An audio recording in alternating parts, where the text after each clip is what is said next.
Throughout history, the world has seen the rise and fall of numerous types of political ideologies. From feudalism to monarchy, communism to democracy, humanity has always chosen some form of government over anarchy. With politics seeming to show up in everyone's newsfeed now more than ever before, and with the word fascist being slung around more and more, we thought it would be interesting to take a closer look at the two forms of government currently pulling at the United States in this episode of the Infographics Show, Fascism versus Democracy. Fascism is a political philosophy that exalts nation and often race over the individual.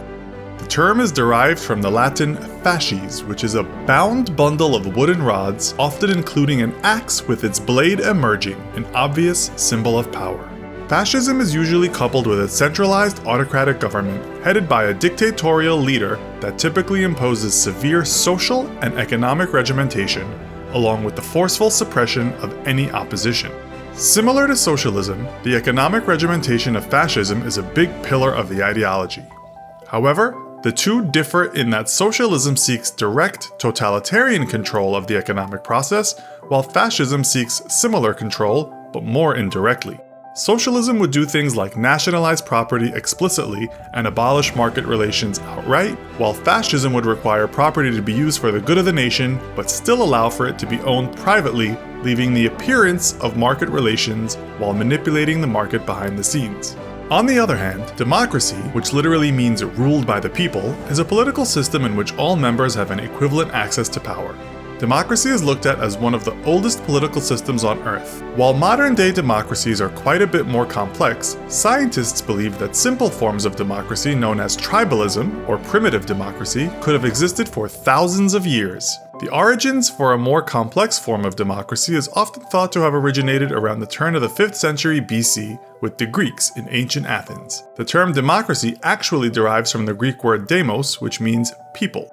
However, even ancient Athens was a far cry from the democracies of today, since large portions of their society weren't allowed to participate, most notably slaves and women. True democracies do not disqualify any group of people from having a say in government. Perhaps surprisingly, Finland is the first government to herald a more fair democracy at the national level when in 1906 it was the first to abolish both race and gender requirements for voting and serving in government. Other modern forms of democracy are seen today in places like Canada, Australia, and many countries in Europe. Fascism has seen quite a collection of political leaders try to spread its ideologies as well, even though it is a relatively new concept compared to democracy. Benito Mussolini turned Italy into the first fascist country in 1922, and he is known as one of the most prominent architects of fascism. Many fascist parties, like China's Blue Shirt Society, popped up soon after, and even places like Canada had fascist fringe groups. Adolf Hitler is also seen as a fascist, though some are misled by the name of his political party and think he was a socialist. Hitler adapted Germany to fascism in 1933 with the Nazi, or National Socialist German Workers' Party. According to the officials of the Nobel Prize, only 4 places in the world actually claim not to be democracies: Vatican City, Saudi Arabia, Burma, and Brunei. In reality, regardless of how they label themselves, over 100 other countries have either non-democratic governments or only partially democratic governments. In today's political climate, there have been growing comparisons between the current president of the United States, Donald Trump, and fascist leaders of the past. Many cite his growing list of policies and executive orders to be akin to fascism. His views on suppression of the media and anyone that differs from or criticizes him can also come across as similar to suppression by fascism.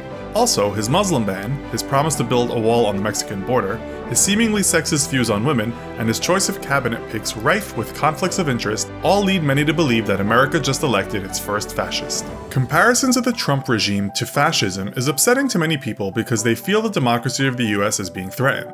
However, while the United States of America is often thought of as simply a democracy, it is actually a little more complicated than that. The United States is considered a republic rather than a democracy, but the most accurate term for the United States is representative democracy. The citizens of the US rarely, if ever, have direct say in their government, but rather they elect officials to make political decisions on their behalf.